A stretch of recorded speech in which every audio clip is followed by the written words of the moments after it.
इस देश में अगर आप नदियों की तारीफ नहीं करेंगे, बोलेंगे कि नदियाँ साफ नहीं हैं, तो आप हिंदू भक्त नहीं हैं, सनातनी नहीं हैं। उसी तरीके से अगर आप जय श्री राम नहीं बोल रहे हैं तो भी आप सनातनी नहीं हैं। उसी तरीके से आपका ऐसी बहुत सारी चीज़ें जिसमें लोगों ने एक अवधारणा बना ली है कि ये चीज़ ऐसी होनी चाहिए।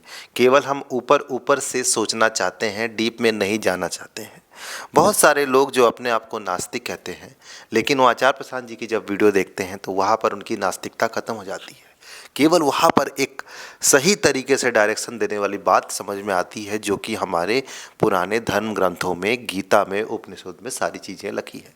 पंचतंत्र भी इसका एग्जाम्पल है। मैंने ऑलरेडी पंचतंत्र बचपन में पढ़ा था। तो सारी शिक्षा देने वाली कहानी, तो ये सब सारी हमारे धर्मों से जुड़ी है। अन्य हम धर्मों की कहानी भी पढ़ेंगे तो काफ़ी कुछ अच्छी बातें कहती है।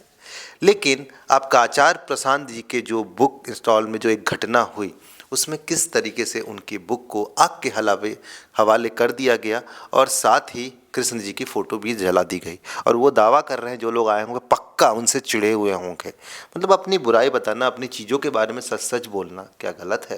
बिल्कुल गलत नहीं है। तभी उसमें सुधार, इम्प्रूवमेंट आता है। जो लोग गलत तरीके से धर्म का प्रचार करके, गलत तरीके से कई फर्जी बाबा टाबा जो अपने आप को दावा करते हैं, उसका आचार प्रसन्न हमेशा से विरोध किए हैं, वो अपने आप को सच्चा हिंदू मानते हैं, वो फर्जी लोग। लेकिन वही फर्जी लोग जो अपने आप को हिंदू का ठेकेदार मानते हैं, उन्हीं लोग जाके बुक को ये सब सारी चीज़ें की। देखिए, माजरा ये हुआ कि एक लड़की आई बैनर और पोस्टर लेके, उसमें लिखा था कि ये जो कुंभ मेला है ये एक तरह का पाखंड है, या इस टाइप की कुछ नेगेटिव चीज़ लिखी थी। तो वहाँ पर जो आचार्य प्रसाद के अनुयायी हैं, भक्त हैं, उन्होंने बोला नहीं, इसको ले जाओ, ऐसा कुछ नहीं है। और उनके वीडियो में भी ऐसी कुछ बातें नहीं की गई है। तो किस तरीके से आपका वो लड़की वहीं पर छोड़ के चली गई, और कुछ देर के बाद 6-7 लोग आए और वो पूरी बुक को जला दिए, कृष्ण जी की फ़ोटो को भी जला दिए, और अपने आप को दावा करते कि हम हिंदू वाले। तो मतलब कहने का मतलब है कि सुनियोजित ढंग से ये सब सारी चीज़ें हुई और बहुत सारे लोग उनका विरोध करते हैं। बस यहाँ पर उनका गुस्सा फट गया। और ज़रा सोचिए, इस देश में, दिल्ली में यमुना का जो पानी है वो कैसा है, गंगा में जो इंडस्ट्री के वेस्ट हैं किस तरीके से मिल रहे हैं। बट हमको बस वाहवाही करना है, हमको बस उसकी अच्छाई देखना है, नेगेटिव चीज़ें नहीं देखना है। नेगेटिव चीज़ें नहीं देखना है, नहीं तो हमारा धर्म संकट में आ जाएगा। तो ये भी तो ज़रूरी है कि हमारी नदियाँ साफ़ रहे, जो कि हमारे धर्म ग्रंथों में भी नदियों का उल्लेख है। आचार्य प्रशांत जी ने भी ये बात कही है अपने कई यूट्यूब वीडियो में।